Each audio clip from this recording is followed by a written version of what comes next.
بسم الله الرحمن الرحيم درس كفن جي اجينا بون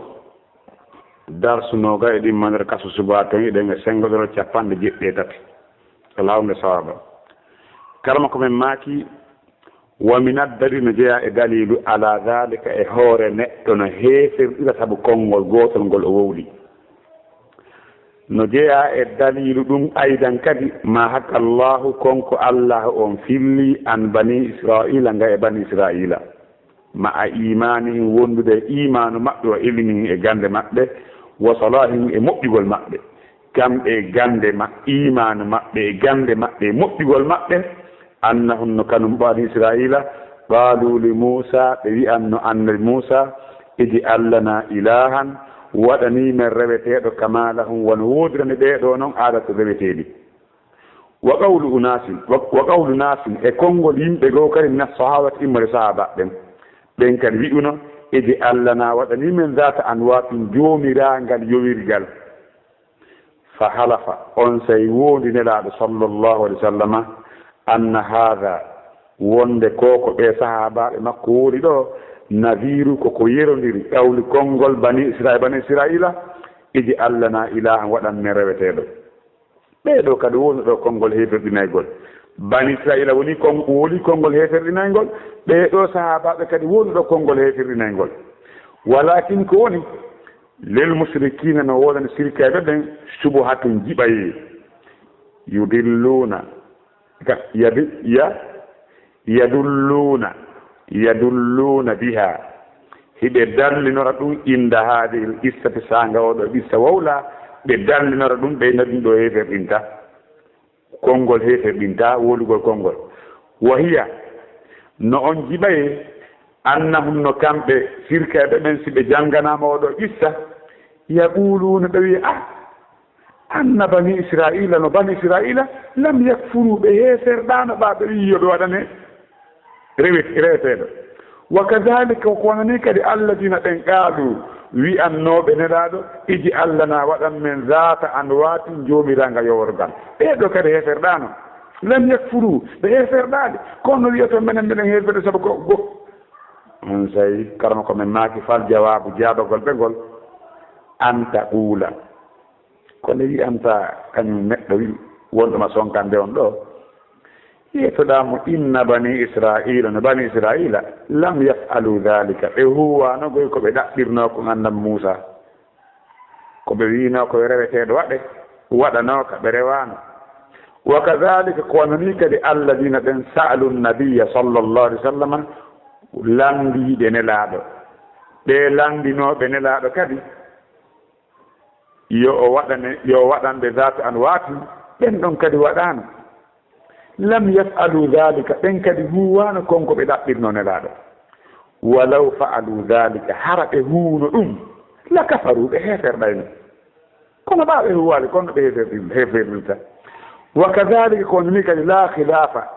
lurral wo ala hakkunde karmo koɓɓen anna alladina no ɓen nahahumu nabiyu sallllahu alih w sallam ɓe nelaɗo haɗuno sahabaɓe ɓe o haɗuno ɓen law lam yuti'uhu si ɓe ɗoftanokimo e ko o wi kon yo ɓe accu si ɓe ɗoftanokimo wattakadu ɓe jogiti zata anwatin jomiragal yowirgal ba'da nahayihi ɓawde o haɗi ɓe si ɓe accani la kafaru ɓe heferɗayno wa hadha huwa almatlubu ko ɗum ɗo woni ko ɗaɓɓa kon ɓan wiɗo joni walakin ko woni hadihi l qissatu oɗo qissa no nafa en naforeji tati mawnuɗi oɗo qissa to fiidi no nafa anna al muslima no julɗo balil alim ko wontode hay gando neɗɗo gando kadi gomɗi yaqaw goɗɗo nono gando o yana fi anwa'in e noneji mina shirk immorde shirk la yadri haraw anda ko shirk la yadri an ha haraw anda e kañum shirk on la yadri an haraw anda fatu fiidu oɗo kissano nafa kan nafoore ɗimmere attaalluma ɗum nafa en honɗum yo goɗɗo eto wona jannguɗo watta harruja eto wona kadi rentiɗo ande ko te ceerno o wona kernojo kerno ko janguɗo reeniɗo nafuɗo fatufidu nafa atta'alluma ɗaɓɓugol gandal watta harusa e rentagol wa ma'rifata e andugol anna qawlal jahil no konngol neɗɗo majjuɗo at tawhidu fahimnahu tawhidu am men faami koyde tawhidi tawhid ne weli faamude inna hada ɗum ɗo min akbaril jahli ko jaaɗo ko ɓuri mawdude e majjere nokku ka goɗɗo wiyata mo andita o anda majjere nden ko ɗon hatti wama kayidu cheytani ko jaaɗo ko ɓuri mawdude e pehe cheytani ko pewde cheytani ni woto fiidu oɗo issa no nafa kan nafoore tammere aydan kadi annal muslima no julɗo ida takallama si o wowliɗi kalamin konngol kufri heferɗinayngol so wowli konngol heferate wo huwa tawi kanko la yadiri o anda konngol heferate fa nubbiha ala dalika o wattina yila e hoore mu'um o andina kono yo ɗum ɗo ko moƴƴa fataba o tuubi min sa'atihi e on saaji mo yeeta o tuuba ɗon e ɗon oɗo issa nafa en annahu wonde kanko la yakfuru o heferɗata sabu o wowli ɗum heferɗintamo ɓaawo haɗama o acci kama fa'ala banu israila wono banu israil huwirno noon ɓaaɓe haɗama ɓe huwano walladina e ɓen kadi sa'alu nabiya sallallah sallam landinoɓe nelaaɗo ɓen kadi heferɗama woto fiidu o hadisi ɗo kamɓe kan o ƴisere nafa en ka nafare naɓere aydan kadi hadisi on nafa en annahu no ko woni law lam yakfur haysi tawi on tigi heferɗaade sabu o wowli konngol heferako si goɗɗo wowli konngol heferako hay fii tawi o majjiɗo o anda goɗɗo wowli ko heferɗinen takkoma tawi o andawde fa innahu no oɗo yughalladu alayhi koyo ñaaɗane alkalamu haala yo ñaaɗane konngol taghlidan shadidan ñaaɗande sattunde kama fa'ala rasulullahi sallallahu alaihi wasallam wono nelaaɗo Allah huwiri noon e wono annabi Musa huwiri noon annabi Musa innakum qawmun tajhaluna inna haula'i mutabbarun ma hum fihi wa batilun ma kanu ya'maluna afa ghayra allahi abghikum ilahan wa huwa faddalakum ala alalamin kono annabi Musa yettunoɗo nelaaɗo kadi ko makunoɓa ɓe yeetama ɗum ɗo kunɗum ɓe maaki ɓe ñaaɗuno kamɓe kadi ɓe ñaaɗi ɓe wi allahu akbar allahu akbar allahu akbar innaha sunan qultum walladi nafsi biyadi kama qala banu israila li musa ij'al lana ilahan kama lahum aliha qala innakum qawmun tajhaluna latarkabanna sunana man kana qablakum tawa koye ñaaɗir noon yala honde sawaba ɗo kadi ko ɗo won e yiltade eto ɗen ndaran si en ɓiytoto faamu seeɗa yala honde sawaba e karama komin ɓe maaki wa min addalil no jeeya e dalil wa min addalil no jeeya e dalil ala dalika e hoore ɗum ɗo aydan kadi ma haka llahu konko allah on filli an bani israila nga e bani israila ma islami wondude islam jeddilagol maɓɓe woɓɓe waɗi woɓɓe imani wa ilmihi e gande maɓɓe wa salahihim e moƴƴugol maɓɓe annahum qaalu wonde kamɓe ɓe wi'ani li Musa wonande annam Musa iji allana waɗan men ilaha reweteɗo kama rewetiɗi kama lahum iji allana waɗan men ilaha reweteɗo kama lahum wono wodani ɗeɗo alatu rewetiɗi wa qawlu e konngol nasin nokkugo unasin e konngol yimɓe goo min assahabati wa sahaba ɓen iji allana waɗan men zat anwatin jomiragal yoworgal fa halafa annabi sallallahu alih w sallam annabajo on wondi anna hada wonde no ɗum ɗo nadiru ko yerodiri ɗawlo konngol bani israila iji allana ilahan walakin koni lil mushrikina wala sirikaten subatin jibaye yadulluna biha hiɓe dallinora on ɗon jibaye inda hadihi qissa san ɗakko oɗo qissa wa hiya ɗum annon no kamɓe yaquluna ɓe wiya inna bani israila no bani israila lam yakfuru bidalika e heferɗiraɗi sabu ɗum wa kadalika ko wonani alladina ɓen qaalu wi'annoɓe linnabiyi wonande annabaji on sallllahu sallama iji allana waɗan min zata and wati jomiraga yoworgal lam yakfuru ɓen ɗon kadi heferɗano fal jawabu jababuyon anna ɓuule ko nde wi'eten inna bani israila no bani israila lam yafalu dhalika e huwano konko ɓe haɗa wa kadhalika ko wonani alladina ɓen saalu lambiɓe annabiya annabaji on sallllahu sallama lam yafalu dhalika ɓen kadi huwano wala khilafa lurral ala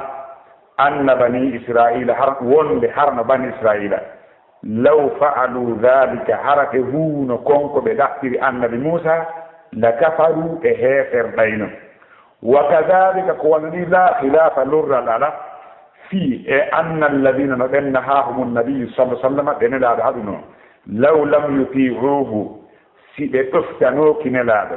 wattahadu ɓe jogiti zata anwatin jomiraga yoworgal ba'da nahyihi ɓaawo haɗugol makko la kafaru ɓe heeferɗayno wa hada huwa almatlubu ɗum ɗo ko ɗum woni ko ɗaɓɓa kon walakin koni haaliri qissa to oɗo qissa tufiidu no nafa anna almuslima no julɗo balil alim kontore ganndo kadi gomɗi yaƴo himo yana fi anwa'i e noneji min sirki mode sirki la yadiri hara o annda an ha e kañum on ɗon bone fa tufiidu nafa kadi atta alluma ɗum ɗon nafa andinagol etagol janga kono yo jange watta harrusa e rentagol wa ma'rifata e andugol anna qawlal jahil no konngol neɗɗo majjuɗo mo anda goɗɗum o inna at-tawhida fahimnahu tawhid on men faami anna hada ɗonde ɗum ɗo min akbaril jahli ko jeyaɗe ko ɓuri mawnude e majjere wa makaidi cheytane ko jeyaɗe ko ɓuri mawnude e ɓeejo cheytane wa tufiidu no nafa aydan kadi anna almuslima no julɗo almujtahida non goy julɗo timmiɗo wakkiliɗo ida takallama si o wowli bi kalamin konngol kufrin heefernayngol wa huwa tawi kanko la yadri annata la yadri o annda ko konngol heefertinayngol fa nubbiya ala dhalika o wattina yila e muɗum o andina wonde mo yafataba o tuubi min saati e on ɗon saahi annahu wonde kanko e jaala yakfur o heeferdata kama faala banu israila wona bani israil huwiri walladina ɓen saalu nabiya sa sallama lambinoɓe nelaɗo woto fiino nafa kadi annahu no ko law lam yakfur hay si on tigi heeferɗade fa innono kon yugladu alayhi lkalamu oɗo ñaaɗinante konngol taglidan shadidan konngol ñaaɗugol konngol sattugol kama faala rasulullah sa sallama wonelaɗo allah huwirno noon hanay lannaɗi en yewtay seeɗa ko Muhammad bun Salih al-Uthaymin ko ɓe yewti ko yowndiri e oɗo ɓissa kadi ma ɗiɗo konngudi karama ko min Muhammad bun Salih al-Uthaymin rahimahullahu ta'ala ɓe maaki no jeeya e dalil wonde neɗɗo no heeferɗira sabu konngol ngol o wowli ma gollal ngol o huuwi hara o annda konngol bani Israila feƴƴiɓe maɓɓe ɓen wondude e jebbilagol maɓɓe e margol maɓɓe gande e moƴƴigol maɓɓe ɓe wi'anno annabi Moussa sanga tawi ɓe lumbi maayo ngon wa jawazna bi bani israila albahra fa ataw ala qawmi yakfuna ala asnamin lahum qalu kon ɓeyno ya Moussa ij'al lana ilahan kama lahum aliha nde bani israila ɓe yahuno ɓe nangodiri anna Moussa nde nano e Égypte e Firawna o yahi o nangodiri e Firawna ton ha yoni ha ka ala fen kala ka raɓɓinɗingol anna Moussa Allah yamirimo yo yaltudu fasri bi ibadi laylan fadribu lahum tariqan fil bahri yabasan la takhaf zarkan wala takhsha Allah wi yo yaltudu e yimɓe makko ɓen ke jemma o yaltidi e maɓɓe din jemma ɓe dogi joni ɓe doginde diina maɓɓe kan ɓe dogi Firawna jokkitiɓe ka puɗal naange weeti bimbi tun Fir'auna humpiti wonde ɓe yalti o jokkiti ɓe lannoygol ɓe elminga ɓe few ɓe yahi haa ɓe hewtika ka caangol yaltugol maɓɓe hewtugol maɓɓe ka daande caangol Fir'auna en yaltiti ɓaawo e ino noon jooni ɓe huuɓaama e looñoodu ɓe huuɓaa on te looñoodu ko nokkuure ka caangol ngol turii tawa caangol ngol no turii ɗon ka looñoodu ɗon ka cokke ɗon ko ɗon ɓe huuɓaa alaa ka yaltiree e hino maayo ngon e hino Firawna en ɓaawo ɓe ari ɓe huuɓi ɓe ɗon ko on tawi qaala ashabu Muusa inna la mudrakuuna wondiɓe anna Muusa ɓe wi awa en hewtitaama ɗo noon hannde noon en hewtitaama ɗo noon hannde lanni anna Muusa maaki kalla inna ma'iya rabbi o joomi an ɗo nde an so yaadini o walla elam heɓa kami rewa Allah daali min waheni e makko yo tappi maayo ngon tuggorni ɗum o tappi maayo ngon tum maayo ngo seeki fa kana kullu falagin filagin kattawlu azim sengo ɓe wonti wa fello won ardu noon ko simoɗo suwaray fello ɓe sengo ɓe wonti wa fello bani Israila en lombi tawi dugguno yattude ka ndenka toon ɓe lombi hewtugol dernier yimɓe anda Muusa ɓe jawgol dernier yimɓe Firawna ɓe ukkagol anda Muusa fewti tuggorɗum e ndiyan ɗan ombi e hoore maɓɓe ɓe fof ɓe yooli ɓe yooli keɗen noon haande ɓe jarnata Allah ɓe weltano Allah ko andirta bandi ko bandi ɓe yahi haa ɓe hewti nokkugoo ɗon ɓe rewi e hoore fa ataw ala qawmin yakufuna ala asnamin lahum ko ɓe yaata kon ɗon ɓe rewi e hoore yimɓe ɗon tawi ɓen no ufinaade e hoore sanamuuji maɓɓe ɓen no marɗon sanamuuji ɓe yaha duumoo ɗon koyte ufinagol ko yahugol duumoo e nokkuure fii barkinorgol ɗaɓɓugol mo goɗɗum ɓe yahi ɗo tawi ɓen no ufinoo ɗon ɓe wi wayyo ɓe Muusa yo menen kadi waɗanii men sifa ɗum ɗo kono ɗum ɗo no labaane idi Allah na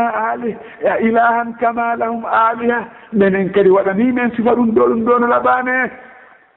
annan Muusa maaki innakum qawmun tajhaluna onon ko yimɓe majjuɓe inna haula'i mutabbarun ma hum fihi ɓe ko halkaaɓe ko ɓoni ko nge muɗum ɗo wa batilum ma kanu yamaluna ko mere kadum ko ɓe yaaki ɓe golla ɗo Muusa maaki afa ghayra allahi abghaykum ilahan e ko hina Allah mi ɗaɓɓanta o reweteɗo o faddalakum alal alamina Allah limti nemaji ɓuy ko waɗani ɓe ɗo ko on issa woni ɗum ɗo issa ɗimmo on ko nelaɗo Muhammad sallallahu sallam ɓaaɓe udditi Makka ka hitande 6 ɓere fatu Makka on waɗi ñande noogay suumaye ka hitande 6 ɓere fergu nelaɗo uddital Makka ngal waɗi ɓaaɓe udditi Makka yimɓe buynaati l'islamu nden ñande heyɓe l'islamu buynaati on tawi noon nelaaɗo nani ɗon kisan wonde ɓe hunayni ɓen hella Taif ɓen no préparade fii argol haɓamo nelaaɗo sallallahu sallam o immodi e sahabaɓe makko guluuje 10 sahabaɓe e guluuje ɗiɗo naatnoɓe l'islam e heyɓe e heeferaɓe ko yata 90 sirkeɓe ɓe iwtiri ɓaawo nelaaɗo ɓe yehi Hunayn nangolira toon piira toon haa ka raɓɓin ɗingol julɓe ɓen atta foolede kara noon kono ɓe fooloy kadi ɓe sendi koynori ka artugol maɓɓe noon tawi buy nden ñande no naati l'islamu kesum anda hunde e diina ɓen kadi ɓe rewi ɗon e takko leggal sirkayɓe goo heeferaɓe goono ɗo hoɗi ɗon e hoɗohum ɗon ngal leggal ɓe ƴettay kaafaje maɓɓe ɗen ɓe jaha jihaade si ɓe artii ɓe yowa kaafaje maɓɓe ɗen e ngal leggal ɓe barkinora ngal ɗon leggal wano leɗɗe e ɓulloy e kaaƴoy e cankoy e togohoy e kooranje e leemunege e daƴƴe e kuraaje ɗe annduɗen hino nokkuureeji goo e fulawaaji men wonaaɗi barkinoreeɓe ko ɗin sirkuuji noon on sayɓa sahabaɓen yii ɗum ɓenni ɗen heyɓe e l'islam filliiɗo hadis on tigi ko wii ko menen tawi komin heyɓe nahno ɓe ahdi kufri komin heyɓe e iwugol heeferaako komin nifotoɓe ke l'islam neeɓaali komin wiye heeferaako on sayi ɓe wii nelaaɗo yo menen kadi waɗanii men kamen wenga kaafaaje amen ɗen min barkinora wona woodirani ɓeeɗo yimɓe noon leggal ngal ɓe barkinora joomiraangal yowirgal on sayi nelaaɗo sallllahu alayhi wa sallam ɓe maaki allahu akbar innaha sunan ko sunna ɓe feƴƴuɓe wowluɗon ɗo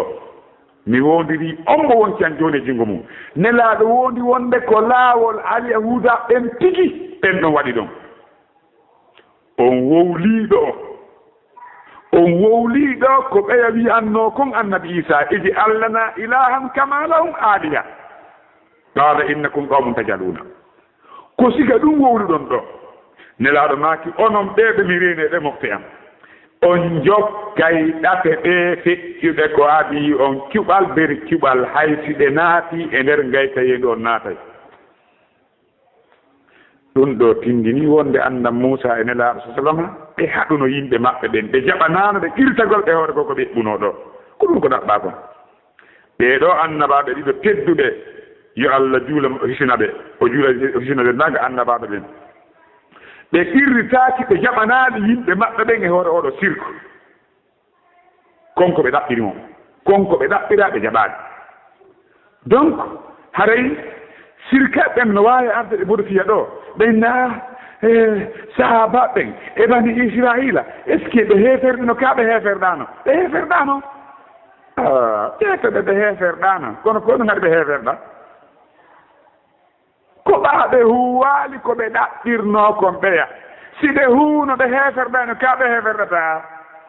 ɓe heeferɗayno few ɓe heeferɗayno o ƴista no wondani e nafooreeji no jeeɗi nafooreeji wonde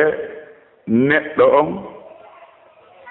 neɗɗo haysi ko o ganndo